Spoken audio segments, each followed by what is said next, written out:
ಒಂದು ಊರಲ್ಲಿ ಒಬ್ಬ ಬ್ರಾಹ್ಮಣ ಇದ್ದ. ಹೆಸರು ಸುಧಾಮ. ಅವನಿಗೆ ಸೋಮು ಎಂಬ ಒಬ್ಬ ಮಗ ಇದ್ದ. ಸುಧಾಮ ಯಾವಾಗ್ಲೂ ಕೂಡ ಪುಸ್ತಕಗಳನ್ನ ಬರೆಯುತ್ತಿದ್ದ. ಎಷ್ಟೋ ಒಳ್ಳೊಳ್ಳೆ ಗ್ರಂಥಗಳನ್ನು ರಚಿಸಿದ್ದ. ಯಾವಾಗ್ಲೂ ಅವನ ಲೋಕ ಪುಸ್ತಕ ಎಂಬಂತೆ ಬದುಕುತ್ತಿದ್ದ. ಕುಟುಂಬದ ಬಗ್ಗೆ ಸ್ವಲ್ಪ ಕೂಡ ಯೋಚನೆ ಮಾಡ್ತಿರ್ಲಿಲ್ಲ. ಸುಧಾಮ ಅಂದ್ರೆ ಊರಲ್ಲೆಲ್ಲ ಕೂಡ ತುಂಬಾ ಗೌರವ ಇತ್ತು. ಅವನು ಹೊರಗಡೆ ಕಾಣಿಸ್ಕೊಂಡ್ರೆ ಆ ಊರಿನವರೆಲ್ಲ ಕೂಡ ಕೈ ಜೋಡಿಸಿ ನಮಸ್ಕಾರ ಮಾಡ್ತಾ ಇದ್ರು. ಆ ರಾಜ್ಯದ ಮಹಾರಾಜ ಕೂಡ ಎಷ್ಟೋ ಸಲ ಸುಧಾಮನನ್ನು ತನ್ನ ಸಲಹಾದಾರನಾಗಿ ಇರುವಂತೆ ಕೇಳಿದ್ದ. ಆದರೆ ಸುಧಾಮ ಒಪ್ಪಿರಲಿಲ್ಲ. ಇದು ಈ ರೀತಿ ಇರಬೇಕಾದ್ರೆ ಇತ್ತ ಅವನ ಮನೆಯಲ್ಲಿ ಮಾತ್ರ ತಾಯಿಯ ಅತಿ ಪ್ರೀತಿಯ ಕಾರಣದಿಂದ ಸೋಮು ಕೆಟ್ಟ ದಾರಿ ತುಳಿದಿದ್ದ. ಪ್ರತಿದಿನ ಶಾಲೆಗೆ ಹೋಗದೆ ಕೆಟ್ಟ ಸ್ನೇಹಿತರೊಂದಿಗೆ ತಿರುಗಾಡ್ತಾ ಇದ್ದ. ಕೆಲಕಾಲ ಇದೇ ರೀತಿ ಕಳೆಯಿತು. ಆ ಹುಡುಗ ಕೂಡ ಬೆಳೆದು ಯುವಕನಾದ. ಇನ್ನು ಹೆಚ್ಚು ಹೆಚ್ಚು ದುರಭ್ಯಾಸಗಳನ್ನ ಕಲಿತುಕೊಂಡ. ಒಂದು ದಿನ ಸೋಮು ಜೂಜಾಟ ಆಡಲು ಹಣ ಸಿಗದೆ ಒಂದು ದೇವಸ್ಥಾನದಲ್ಲಿ ಕಳ್ಳತನ ಮಾಡಿದ. ಆದರೆ ಆ ಊರಿನವರು ಅವನನ್ನ ಹಿಡಿದುಕೊಂಡು ಮಹಾರಾಜನ ಹತ್ತಿರ ಕರೆದೋದ್ರು. ನಡೆದ ವಿಷಯ ತಿಳಿಸಿ ಈ ಯುವಕ ಪಂಡಿತ ಸುಧಾಮರ ಮಗ ಅಂತ ಹೇಳಿದ್ರು. ಆ ಮಾತನ್ನ ಕೇಳಿ ಸ್ವತಃ ಮಹಾರಾಜನೇ ಆಶ್ಚರ್ಯಗೊಂಡ. ಇವನ ತಂದೆ ನೋಡಿದ್ರೆ ಊರಿನವರಿಗೆಲ್ಲ ತಿಳುವಳಿಕೆ ಹೇಳ್ತಾರೆ, ಆದ್ರೆ ಅವರ ಮಗನೇ ಈ ರೀತಿ ಆಗೋದ್ನಲ್ಲ ಅಂದುಕೊಂಡು ಒಬ್ಬ ಸೈನಿಕನನ್ನ ಕರೆದು ಸುಧಾಮನನ್ನು ಸಭೆಗೆ ಕರೆತರಲು ಹೇಳ್ದ. ಸೈನಿಕ ಹೋಗಿ ಸುಧಾಮನಿಗೆ ವಿಷಯ ಹೇಳಿ ಮಹಾರಾಜರು ಕಾಯುತ್ತಿದ್ದಾರೆ, ಸಭೆಗೆ ಬನ್ನಿ ಎಂದು ಕರೆದ. ಆ ವಿಷಯ ಕೇಳಿದ ಸುಧಾಮನಿಗೆ ತುಂಬಾನೇ ಬೇಜಾರಾಯ್ತು. ನನ್ನ ಒಬ್ಬನೇ ಮಗ ನನ್ನ ಮಾನವನ್ನು ಕಳೆದು ಬಿಟ್ಟ. ಈಗ ನನ್ನ ಮುಖ ಯಾವ ರೀತಿ ಮಹಾರಾಜರಿಗೆ ತೋರಿಸ್ಲಿ? ಇದರ ನಂತರ ಈ ಊರಿನವರು ನನ್ನನ್ನ ಯಾವ ರೀತಿ ನೋಡ್ತಾರೆ ಅಂತ ಜೋರಾಗಿ ಅಳೋಕೆ ಶುರು ಮಾಡ್ದ.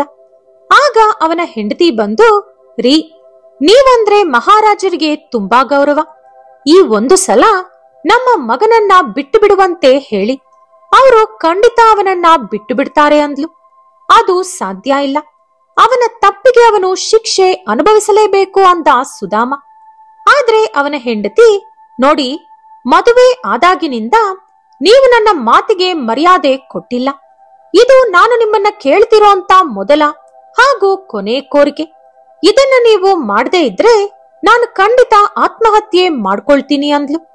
ನೋಡು, ಇಷ್ಟು ದಿನಗಳ ಕಾಲ ನಾನು ನ್ಯಾಯ ನೀತಿ ಧರ್ಮದಿಂದ ಬದುಕದವನು.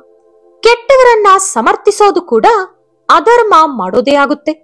ಆದ್ರೆ ಈ ಒಂದು ಸಲ ನಿನಗೋಸ್ಕರ ಮಹಾರಾಜರನ್ನ ಕೇಳ್ತೀನಿ ಅಂತ ಹೇಳಿ ಸುಧಾಮ ಸಭೆಗೆ ಹೋದ. ಆ ಸಭೆಯಲ್ಲಿ ಎಲ್ರೂ ಕೂಡ ಸುಧಾಮನನ್ನ ಅಸಹ್ಯವಾಗಿ ನೋಡ್ತಾ ಇದ್ರು. ಅದು ನೋಡಿ ಸುಧಾಮನಿಗೆ ತುಂಬಾನೇ ನಾಚಿಕೆ ಆಯ್ತು. ಆದ್ರೂ ಕೂಡ ಹೆಂಡತಿಗೆ ಕೊಟ್ಟ ಮಾತಿನ ಪ್ರಕಾರ ಮಹಾರಾಜರ ಹತ್ರ, ಪ್ರಭು, ನನ್ನ ಮಗ ತುಂಬಾ ಚಿಕ್ಕವನು, ತಿಳಿದೇ ಏನೋ ತಪ್ಪು ಮಾಡ್ಬಿಟ್ಟ. ಈ ಒಂದು ಸಲ ಅವನನ್ನ ಕ್ಷಮಿಸಿ ಅಂತ ಬೇಡ್ಕೊಂಡ. ಆಗ ಮಹಾರಾಜ, ಸುಧಾಮ, ತಿಳಿದು ಮಾಡಿದ್ರು ತಿಳಿದೇ ಮಾಡಿದ್ರು ತಪ್ಪು ತಪ್ಪೇ ಆಗುತ್ತೆ. ನನ್ನ ಸಭೆಯಲ್ಲಿ ಒಬ್ಬೊಬ್ಬರಿಗೆ ಒಂದೊಂದು ನ್ಯಾಯ ಇಲ್ಲ. ನಿಮ್ಮ ಮಗನನ್ನ ಕರ್ಕೊಂಡು ಹೋಗ್ಬೇಕು ಅಂದ್ರೆ ನೀವು ಇಲ್ಲಿರೋ ಎಲ್ಲರ ಹತ್ರ ಕ್ಷಮೆ ಕೇಳ್ಬೇಕು. ಅವರು ಒಪ್ಪಿಕೊಂಡ್ರೆ ನಿಮ್ಮ ಮಗನನ್ನ ನಾನು ಬಿಟ್ಟು ಬಿಡ್ತೀನಿ ಅಂದ. ಅದೇ ಪ್ರಕಾರ ಸುಧಾಮ ಅಲ್ಲಿರೋ ಎಲ್ಲರನ್ನೂ ಕ್ಷಮೆ ಕೇಳ್ದ. ಅವ್ರ ಮೇಲಿರುವಂತ ಗೌರವದಿಂದ ಎಲ್ಲರೂ ಕೂಡ ಒಪ್ಕೊಂಡ್ರು. ಇನ್ನೊಂದು ಸಲ ಈ ರೀತಿ ಆಗದಂತೆ ನೋಡ್ಕೋ ಅಂತ ಎಚ್ಚರಿಸಿ ಮಹಾರಾಜ ಸೋಮುನ ಬಿಡುಗಡೆ ಮಾಡ್ದ. ಕೊಟ್ಟ ಮಾತಿನ ಪ್ರಕಾರ ಸುಧಾಮ ಮಗನನ್ನ ತಂದು ಹೆಂಡತಿಗೆ ಒಪ್ಪಿಸ್ದ. ಇದಾದ ಬಳಿಕ ಆ ಊರಿನಲ್ಲಿ ಒಬ್ರು ಕೂಡ ಸುಧಾಮನನ್ನ ಗೌರವಿಸೋದು ನಿಲ್ಲಿಸ್ಬಿಟ್ರು. ಅದು ಸಾಲದಂತೆ ಪಂಡಿತನ ಮಗನೇ ದೊಡ್ಡ ಕಳ್ಳ, ಇವನಿಗೆ ಇವನ ಮಗನನ್ನೇ ಬೆಳೆಸೋಕೆ ಯೋಗ್ಯತೆ ಇಲ್ಲ, ನಮ್ಮ ಮಕ್ಕಳಿಗೆ ಬುದ್ಧಿ ಹೇಳೋಕೆ ಬರ್ತಾನೆ, ಇವನ ಹತ್ರ ಕಳಿಸಿದ್ರೆ ನಮ್ಮ ಮಕ್ಕಳು ಕೂಡ ಇವನ ಮಗನ್ ತರಾನೇ ಕಳ್ಳ ಆಗ್ತಾರೆ ಅಂತ ಸುಧಾಮನನ್ನ ಹೀಯಾಳಿಸಿ ಮಾತಾಡ್ತಾ ಇದ್ರು. ಇದೇ ಕೊರಗಲ್ಲಿ ಸರಿಯಾಗಿ ಊಟ ಕೂಡ ಮಾಡದೆ ಸುಧಾಮ ಆರೋಗ್ಯ ಹಾಳು ಮಾಡ್ಕೊಂಡ. ಇಷ್ಟಾದ ಮೇಲೂ ಕೂಡ ಸೋಮು ಮಾತ್ರ ಬದಲಾಗಿಲ್ಲ. ಹೊರಗೆಲ್ಲೂ ದುಡ್ಡು ಸಿಗದ ಕಾರಣ ಮನೆಯಲ್ಲೇ ಕಳ್ಳತನ ಮಾಡೋಕೆ ಶುರು ಮಾಡ್ದ. ಇನ್ನು ಮನೆಯಲ್ಲೂ ಕೂಡ ದುಡ್ಡು ಖಾಲಿಯಾದ ಕಾರಣ ತಂದೆ ಬರೆದಿಟ್ಟಿರುವಂತ ಪುಸ್ತಕಗಳನ್ನ ಮಾರಿಬಿಟ್ಟ. ಪ್ರಾಣಕ್ಕಿಂತ ಹೆಚ್ಚಾಗಿ ಪ್ರೀತಿ ಮಾಡ್ತಿದ್ದ ಪುಸ್ತಕಗಳು ಕಾಣಿಸದೇ ಹೋದ್ರಿಂದ ಸುಧಾಮನ ಆರೋಗ್ಯ ಇನ್ನಷ್ಟು ಹದಗೆಡ್ತು. ನಾನು ಸತ್ತು ಹೋದ್ರೆ ನನ್ನ ಹೆಂಡತಿ ಮಕ್ಕಳು ಏನಾಗ್ತಾರೋ ಅನ್ನೋ ಕೊರಗು ಅವನನ್ನ ಯಾವಾಗ್ಲೂ ಕಾಡ್ತಾ ಇತ್ತು. ಹಾಗಾಗಿ ಆರೋಗ್ಯ ಸಹಕರಿಸದೇ ಇದ್ರೂ ಕೂಡ ಇರೋ ಬರೋ ಶಕ್ತಿಯನ್ನೆಲ್ಲ ಕೂಡಿಟ್ಕೊಂಡು ಒಂದು ಅದ್ಭುತವಾದ ಪುಸ್ತಕವನ್ನ ಸುಧಾಮ ಬರ್ದ. ಅವನಿಗೆ ಹೆಚ್ಚು ಸಮಯ ಉಳಿದಿಲ್ಲ ಅಂತ ಗೊತ್ತಾಯ್ತು.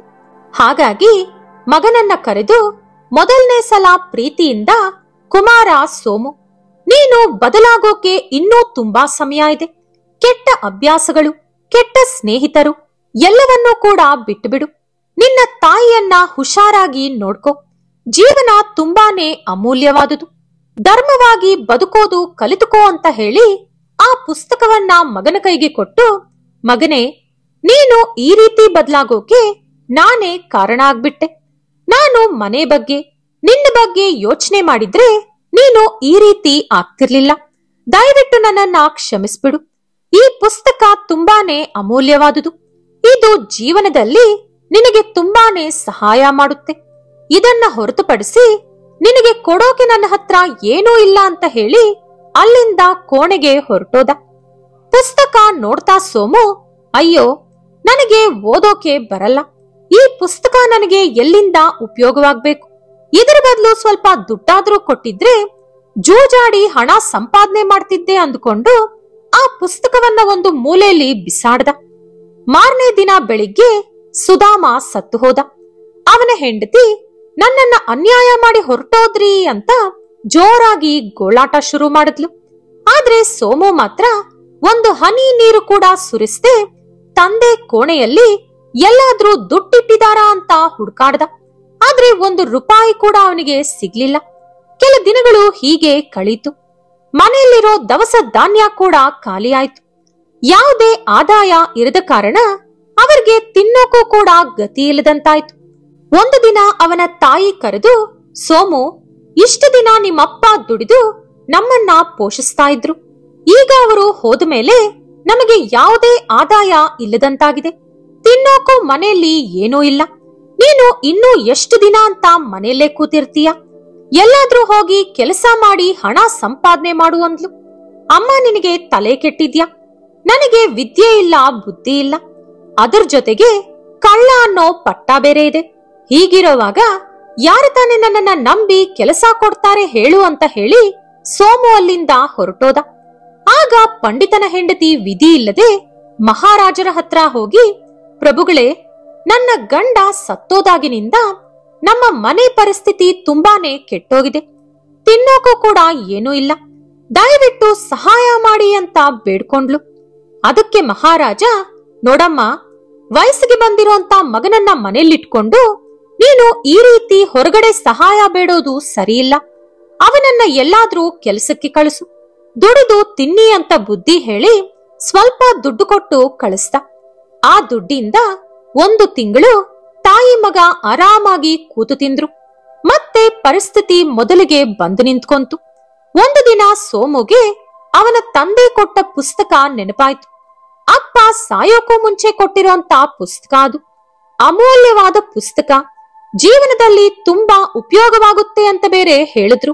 ಹಾಗಾದ್ರೆ ಖಂಡಿತ ಅದರಲ್ಲಿ ಯಾವ್ದಾದ್ರೂ ನಿಧಿ ಬಗ್ಗೆ ಬರ್ದಿರ್ಬೋದು ಅಂದ್ಕೊಂಡು ಒಬ್ಬ ಪಂಡಿತನಿಗೆ ಆ ಪುಸ್ತಕ ಕೊಟ್ಟು, ಇದ್ರಲ್ಲಿರೋದು ಓದಿ ತಿಳಿಸಿ ಅಂತ ಕೇಳ್ದ. ಸ್ವಲ್ಪ ಹೊತ್ತು ಆ ಪುಸ್ತಕ ಓದೋಕೆ ಪ್ರಯತ್ನಿಸಿ ಏನೂ ಅರ್ಥವಾಗದೆ ಮತ್ತೆ ಆ ಪುಸ್ತಕವನ್ನ ಸೋಮು ಕೈಗೆ ಕೊಟ್ಟು, ನೋಡಪ್ಪ, ಇದರಲ್ಲಿ ತುಂಬಾ ಕಠಿಣವಾದ ಕೆಲವು ಶ್ಲೋಕಗಳಿವೆ. ಅದು ಸಂಸ್ಕೃತ ಭಾಷೆಯಲ್ಲಿದೆ. ನನಗೆ ಸಂಸ್ಕೃತ ಭಾಷೆ ಬರಲ್ಲ. ಬೇರೆ ಯಾರನ್ನಾದ್ರೂ ನೋಡ್ಕೋ ಅಂತ ಹೇಳಿ ಆ ಪಂಡಿತ ಹೊರಟೋದ. ಅಲ್ಲ, ಅಪ್ಪ ಪುಸ್ತಕ ಕೊಡೋದು ಕೊಟ್ರು. ಅರ್ಥ ಆಗೋ ಭಾಷೆಯಲ್ಲಿ ಬರೆಯೋದ್ ಬಿಟ್ಟು ಪಂಡಿತನಿಗೆ ಬರ್ದೇ ಇರೋಂತ ಸಂಸ್ಕೃತ ಭಾಷೆಯಲ್ಲಿ ಬರೆದು ನನಗೆ ಕೊಟ್ರೆ ನಾನು ಏನ್ ತಾನೇ ಮಾಡೋಕಾಗುತ್ತೆ? ನನಗೆ ಸಾಮಾನ್ಯವಾದ ಭಾಷೆಯಲ್ಲಿ ಬರೆದ್ರೇನೆ ಓದೋಕ್ ಬರಲ್ಲ.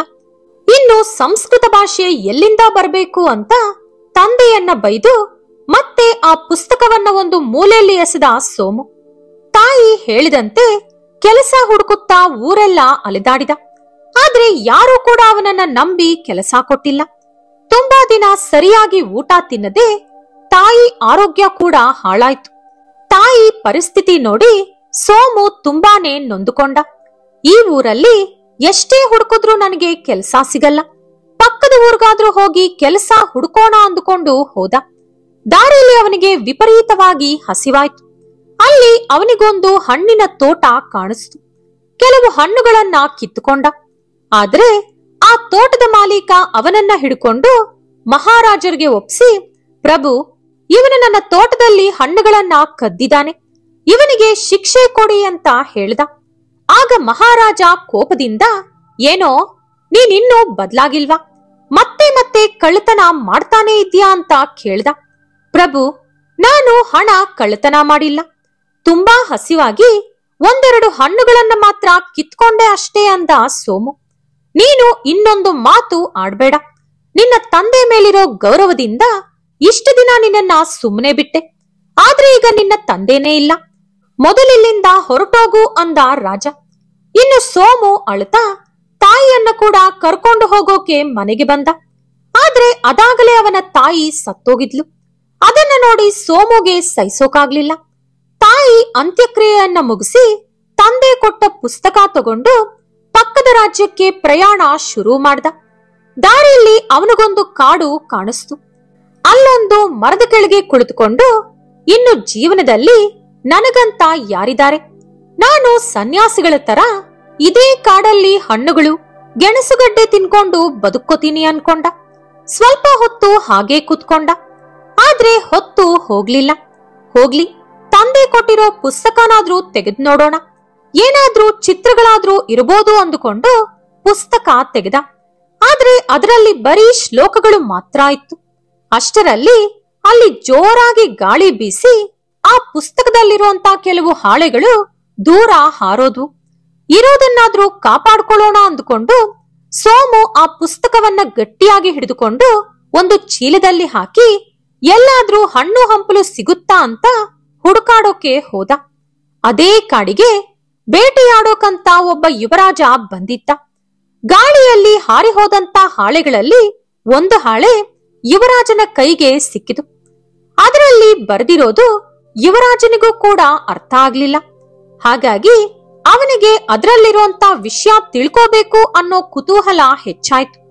ಅರಮನೆಗೆ ಹೋದ ಮೇಲೆ ಪಂಡಿತರ ಕೈಯಲ್ಲಿ ಅದನ್ನ ಓದಿಸೋಣ ಅಂದುಕೊಂಡು ಆ ಹಾಳೆಯನ್ನ ಭದ್ರವಾಗಿ ಜೋಬಿನೊಳಗೆ ಇಟ್ಕೊಂಡ. ದೂರದಲ್ಲಿ ಅವನಿಗೊಂದು ಜಿಂಕೆ ಕಾಣಿಸ್ತು. ಆ ಜಿಂಕೆಯನ್ನ ಹಿಂಬಾಲಿಸುತ್ತಾ ಹೋಗಿ ಕಾಡಿನ ಮಧ್ಯೆ ಬಂದುಬಿಟ್ಟ. ಅಲ್ಲಿ ತುಂಬಾ ಜನರು ಗುಂಪಾಗಿ ಕೂತ್ಕೊಂಡು ಏನೋ ಮಾತಾಡ್ತಾ ಇದ್ರು. ಆ ಗುಂಪಿನಲ್ಲಿ ಒಬ್ಬ ಪೂಜಾರಿ ಎದ್ದು, ನಮ್ಮ ಆಲಯದ ದೇವಿಗೆ ಒಬ್ಬ ಯುವಕನನ್ನ ಬಲಿ ಕೊಡ್ಬೇಕು, ಆಗಲೇ ನಮ್ಮ ಊರಿಗೆ ಒಳ್ಳೇದಾಗುತ್ತೆ ಅಂತ ಹೇಳ್ದ. ನೀವು ಇದ್ದಕ್ಕಿದ್ದಂತೆ ಹಠಾತ್ತನೆ ಬಲಿ ಕೊಡಬೇಕು ಅಂದ್ರೆ ಯಾವ ರೀತಿ ಯುವಕನನ್ನ ಹುಡುಕೋದು ಅಂತ ಎಲ್ರೂ ಮಾತಾಡ್ತಾ ಇದ್ರು. ಆ ಸಮಯದಲ್ಲಿ ಅಲ್ಲಿಗೆ ಬಂದ ಯುವರಾಜನ ಮೇಲೆ ಎಲ್ಲರ ದೃಷ್ಟಿ ಕೂಡ ಬಿತ್ತು. ಅವನನ್ನು ನೋಡಿದ ಆ ಜನರು, ಆಹಾ, ದೇವಿ ಅವಳಿಗೆ ಬೇಕಾದ ಬಲಿಯನ್ನು ಅವಳೇ ಕರೆಸಿಕೊಂಡಿದ್ದಾಳೆ. ಈ ಹುಡುಗ ಹೇಗೋ ನಮ್ಮ ಊರಿನವನಲ್ಲ, ಹಾಗಾಗಿ ಇವನನ್ನೇ ನಾವು ಬಲಿ ಕೊಡೋಣ ಅಂತ ತೀರ್ಮಾನ ಮಾಡ್ಕೊಂಡ್ರು. ಎಲ್ಲರೂ ಯುವರಾಜನನ್ನ ಹಿಡಿದುಕೊಂಡು ಒಂದು ಮರಕ್ಕೆ ಕಟ್ಟಿದ್ರು. ಯುವರಾಜ ತುಂಬಾನೇ ಹೆದರಿ ಹೋದ. ಏನ್ ಮಾಡೋದು ಅಂತ ಅವನಿಗೆ ಅರ್ಥ ಆಗ್ಲಿಲ್ಲ. ಇನ್ನು ಅವನ ಸಾವು ನಿಶ್ಚಿತ ಅಂತ ಯುವರಾಜ ತೀರ್ಮಾನಿಸಿಕೊಂಡ. ಆಗ ಅವನು ಪೂಜಾರಿಯೊಂದಿಗೆ, ನನ್ನ ಜೋಬಿನಲ್ಲಿ ಒಂದು ಹಾಳೆ ಇದೆ, ಅದರಲ್ಲಿ ಏನಿದೆ ಅಂತ ನನಗೆ ಓದಿ ಹೇಳಿ, ಇದೇ ನನ್ನ ಕೊನೆ ಕೋರಿಕೆ ಅಂತ ಹೇಳ್ದ. ಸರಿ ಎಂದು ಹೇಳಿ ಆ ಪೂಜಾರಿ ಆ ಹಾಳೆ ತಗೊಂಡು ಓದಿ, ನೋಡಪ್ಪ, ಇದರಲ್ಲಿ 2 ಶ್ಲೋಕಗಳಿವೆ. ಮೊದಲನೇ ಶ್ಲೋಕದ ಅರ್ಥ ಏನಂದ್ರೆ, ಒಂದು ಸುಳ್ಳು ಹಲವಾರು ಸುಳ್ಳುಗಳಿಗೆ ದಾರಿ ಮಾಡಿಕೊಡುತ್ತೆ. ಸುಳ್ಳು ಹೇಳಿದವನು ಕೊನೆಯಲ್ಲಿ ಎಷ್ಟೋ ಸಮಸ್ಯೆಗಳಲ್ಲಿ ಸಿಲುಕಿಕೊಳ್ಳುತ್ತಾನೆ. ಅವನಿಗೆ ಅದರಿಂದ ಪ್ರಾಣ ಹೋಗುವ ಪರಿಸ್ಥಿತಿ ಕೂಡ ಬರಬಹುದು. ಇನ್ನು 2ನೇ ಶ್ಲೋಕದ ಅರ್ಥ ಏನಂದ್ರೆ, ಒಬ್ಬರ ಪ್ರಾಣ ತೆಗೆಯೋದು ತುಂಬಾ ಸುಲಭ, ಆದ್ರೆ ಒಬ್ಬರಿಗೆ ಪ್ರಾಣ ಕೊಡೋದು ತುಂಬಾನೇ ಕಷ್ಟ. ಇದೇ ಆ ಹಾಳೆಯಲ್ಲಿರೋ 2 ಶ್ಲೋಕಗಳ ಅರ್ಥ ಅಂದ ಪೂಜಾರಿ. ಅದನ್ನ ಕೇಳಿದ ಯುವರಾಜ ಜೋರಾಗಿ ಅಳೋಕೆ ಶುರು ಮಾಡ್ದ. ಏನಪ್ಪ, ಇಷ್ಟು ಹೊತ್ತು ಇಲ್ಲದೆ ಈಗ ಯಾಕೆ ಅಳ್ತಾ ಇದೀಯಾ ಅಂತ ಕೇಳಿದ ಪೂಜಾರಿ. ಪೂಜಾರಿಗಳೇ, ಇದರಲ್ಲಿರೋ 2 ಶ್ಲೋಕಗಳು ಈ ಸನ್ನಿವೇಶವನ್ನ ವಿವರಿಸ್ತಾ ಇದೆ.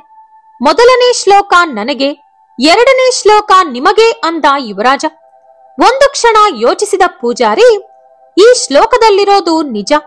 ಒಬ್ಬರ ಪ್ರಾಣ ತೆಗೆಯೋ ಅಧಿಕಾರ ನಮಗಿಲ್ಲ.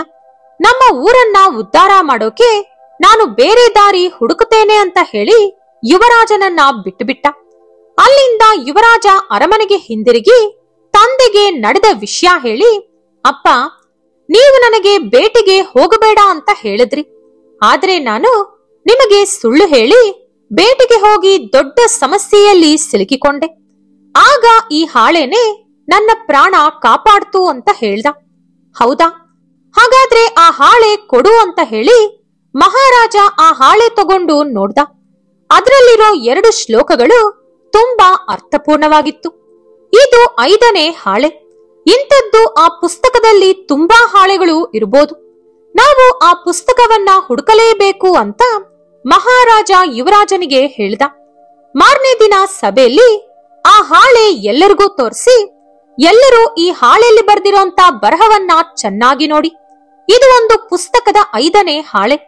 ನನಗೆ ಈ ಪುಸ್ತಕ ಬೇಕು. ಇದನ್ನ ತಂದುಕೊಟ್ಟವರಿಗೆ ಆಸ್ಥಾನದಲ್ಲಿ ಒಳ್ಳೆ ಕೆಲಸ ಹಾಗೂ ದೊಡ್ಡ ಬಹುಮಾನವನ್ನ ಕೊಡ್ತೀನಿ ಅಂದ ರಾಜ. 2 ತಿಂಗಳು ಕಳೆದೋಯ್ತು. ಯಾರಿಗೂ ಕೂಡ ಆ ಪುಸ್ತಕದ ಬಗ್ಗೆ ಆಚೂಕಿ ಸಿಗಲಿಲ್ಲ. ಇತ್ತ ಸೋಮುಗೆ ಕಾಡಲ್ಲಿ ತಿನ್ನೋಕೆ ಏನೂ ಸಿಗದೆ ಕಾಡು ದಾಟಿ ಒಂದು ಊರಿಗೆ ಬಂದ. ಅಲ್ಲೂ ಕೂಡ ಯಾರು ಕೆಲಸ ಕೊಡ್ದಿದ್ದಾಗ ಒಂದು ಮನೆಗೆ ನುಗ್ಗಿ ಊಟ ಕಳ್ಳತನ ಮಾಡ್ದ. ಅದನ್ನು ನೋಡಿ ಆ ಮನೆ ಯಜಮಾನ ಅವನನ್ನ ಚೆನ್ನಾಗಿ ಹೊಡೆದು ರಾಜನಿಗೆ ಒಪ್ಪಿಸ್ದ. ರಾಜ ಸೋಮುನ ಬೈತಾ, ನೀನೊಬ್ಬ ಯುವಕ, ಕೈ ಕಾಲು ಚೆನ್ನಾಗಿದೆ, ದುಡ್ದು ತಿನ್ನೋಕೆ ಏನು ರೋಗ? ಇನ್ನು ಎಲ್ಲೆಲ್ಲಿ ಕಳ್ಳತನ ಮಾಡಿದ್ಯಾ? ಕೈಯಲ್ಲಿರೋ ಚೀಲದಲ್ಲಿ ಏನಿದೆ ತೋರ್ಸು ಅಂತ ಕೇಳ್ದ. ಅದೇ ಸಮಯದಲ್ಲಿ ಯುವರಾಜ ಕೂಡ ಅಲ್ಲಿಗೆ ಬಂದ. ಸೋಮು ಆ ಚೀಲದಲ್ಲಿರೋ ಪುಸ್ತಕ ತೆಗೆದು ತೋರಿಸ್ದ. ಅದನ್ನು ನೋಡಿದ ಯುವರಾಜ ಸಂತೋಷದಿಂದ, ಅಪ್ಪ, ಆ ಹಾಳೆ ಇದೇ ಪುಸ್ತಕದ್ದು ಅಂತ ಹೇಳ್ದ. ಈ ಪುಸ್ತಕ ನಿನಗೆ ಎಲ್ಲಿಂದ ಸಿಕ್ತು? ಎಲ್ಲಿ ಇದನ್ನ ಕದ್ದೆ? ಹೇಳು ಅಂತ ಕೇಳಿದ ಮಹಾರಾಜ. ಮಹಾಪ್ರಭು, ಈ ಪುಸ್ತಕ ನನ್ನದು. ನನ್ನ ತಂದೆ ಸಾವಿಗೂ ಮುಂಚೆ ಬರೆದಂತ ಪುಸ್ತಕ ಇದು. ಅವರು ಇಂತಹ ಎಷ್ಟೋ ಪುಸ್ತಕಗಳನ್ನ ಬರೆದಿದ್ದಾರೆ. ಆದ್ರೆ ಇದೊಂದು ಮಾತ್ರನೇ ನನ್ನ ಹತ್ರ ಉಳಿದಿದೆ ಅಂದ ಸೋಮು. ಆಗ ಯುವರಾಜ, ಅಯ್ಯೋ ಮುಟ್ಟಾಳ, ಇಂಥ ಜ್ಞಾನ ಭಂಡಾರವನ್ನ ಕೈಯಲ್ಲಿ ಇಟ್ಕೊಂಡು ಕಳ್ಳತನ ಮಾಡ್ತಾ ಇದ್ಯಾ? ಈ ಪುಸ್ತಕ ಸಂಸ್ಕೃತ ಭಾಷೆಯಲ್ಲಿದೆ. ನನಗೆ ಈ ಪುಸ್ತಕದ ಮೇಲಿರುವಂತ ಪ್ರೀತಿಯಿಂದ ಸಂಸ್ಕೃತ ಭಾಷೆ ಕೂಡ ಕಲ್ತ್ಕೊಂಡೆ. ಇದರಲ್ಲಿರೋ ಒಂದು ಹಾಳೆ ನನ್ನ ಪ್ರಾಣವನ್ನೇ ಕಾಪಾಡಿದೆ ಗೊತ್ತಾ? ಅಂದಿನಿಂದ ನಾನು ಈ ಪುಸ್ತಕವನ್ನ ಹುಡುಕಾಡ್ತಾ ಇದ್ದೆ. ಕೊನೆಗೆ ನನ್ನ ಅದೃಷ್ಟವಶಾತ್ ಈಗ ನನಗೆ ಈ ಪುಸ್ತಕ ಸಿಕ್ಕಿದೆ ಎಂದು ಹೇಳಿದ. ಆಗ ಸೋಮು, ಯುವರಾಜ, ನನಗೊಂದು ಸಹಾಯ ಮಾಡಿ. ಈ ಪುಸ್ತಕವನ್ನ ನನ್ನ ತಂದೆ ನನಗೋಸ್ಕರ ಬರ್ದಿದ್ದಾರೆ. ಮೊದಲ ಹಾಳೆಯಲ್ಲಿರುವಂತ ಒಂದು ಶ್ಲೋಕ ನನಗೋಸ್ಕರ ಓದಿ ಎಂದು ಕೇಳಿದ. ಆಗ ಯುವರಾಜ ಮೊದಲನೇ ಶ್ಲೋಕ ಓದಿ ಈ ರೀತಿ ಹೇಳಿದ. ಮನುಷ್ಯನಿಗೆ ವಿದ್ಯೆ ಇಲ್ಲದಿದ್ದರೆ ಅನೇಕ ರೀತಿಯ ಕಷ್ಟಗಳನ್ನು ಅನುಭವಿಸುತ್ತಾನೆ. ಆ ರೀತಿ ಕಷ್ಟ ಅನುಭವಿಸುವಾಗ ಮಾತ್ರವೇ ಮಿತ್ರರು ಯಾರು, ಶತ್ರುಗಳು ಯಾರು ಎಂಬುದು ತಿಳಿದುಕೊಳ್ಳುತ್ತಾನೆ. ಈ ಪ್ರಪಂಚದಲ್ಲಿ ಯಾರು ಯಾರಿಗೂ ಶಾಶ್ವತ ಅಲ್ಲ. ಈ ಕ್ಷಣ ನಮ್ಮ ಜೊತೆ ಇರುವವರು ಮರುಕ್ಷಣ ನಮ್ಮ ಜೊತೆ ಇಲ್ಲದಿರಬಹುದು. ಆದರೆ ನಾವು ಯಾರಿಗಾಗಿಯೂ ಯಾವುದಕ್ಕಾಗಿಯೂ ಕಾಯದೆ ಕುಗ್ಗದೆ ಮುಂದೆ ಹೋಗುತ್ತಿರಬೇಕು ಎಂಬುದೇ ಈ ಶ್ಲೋಕದ ಅರ್ಥ ಅಂದ ಯುವರಾಜ. ಆಗ ಸೋಮು, ಯುವರಾಜರೇ, ಆ ಶ್ಲೋಕ ನನಗೆ ತುಂಬಾನೇ ಅನ್ವಯಿಸುತ್ತದೆ. ನಾನು ವಿದ್ಯೆ ಇಲ್ಲದೆ ಅಷ್ಟ ಕಷ್ಟಗಳನ್ನು ಅನುಭವಿಸಿದೆ ಎಂದು ನಡೆದ ಕಥೆಯನ್ನು ಹೇಳಿದ. ಆಗ ಯುವರಾಜ, ನೋಡು, ಇಂದಿನಿಂದ ನಾವಿಬ್ಬರೂ ಕೂಡ ಸ್ನೇಹಿತರು. ನಿನಗೆ ಅರಮನೆಯಲ್ಲಿ ಒಳ್ಳೆಯ ಕೆಲಸ ಕೊಡುತ್ತೇನೆ. ಹಾಗೆ ನಿನ್ನ ಖರ್ಚಿಗೆ 50,000 ಚಿನ್ನದ ನಾಣ್ಯಗಳು ಕೊಡುತ್ತೇನೆ ಎಂದು ಹೇಳಿ ಆ ಪುಸ್ತಕ ತೆಗೆದುಕೊಂಡು 50,000 ಚಿನ್ನದ ನಾಣ್ಯಗಳನ್ನು ಸೋಮುಗೆ ಕೊಟ್ಟ ಯುವರಾಜ. ಅಂದಿನಿಂದ ಸೋಮು ಅರಮನೆಯಲ್ಲಿ ಕೆಲಸ ಮಾಡುತ್ತಾ ಅಲ್ಲೇ ವಿದ್ಯೆ ಕಲಿತುಕೊಂಡು ಯುವರಾಜನೊಂದಿಗೆ ನಂಬಿಕಸ್ಥನಾಗಿ ಸ್ನೇಹಪೂರ್ವಕವಾಗಿ ಇರುತ್ತಾ ಅವನು ಕೊಟ್ಟಂತ 50,000 ಚಿನ್ನದ ನಾಣ್ಯಗಳನ್ನು ಆ ಊರಿನಲ್ಲಿರುವ ಬಡ ಮಕ್ಕಳಿಗೆ ವಿದ್ಯೆ ಕಲಿಸಲು ಖರ್ಚು ಮಾಡಿದ.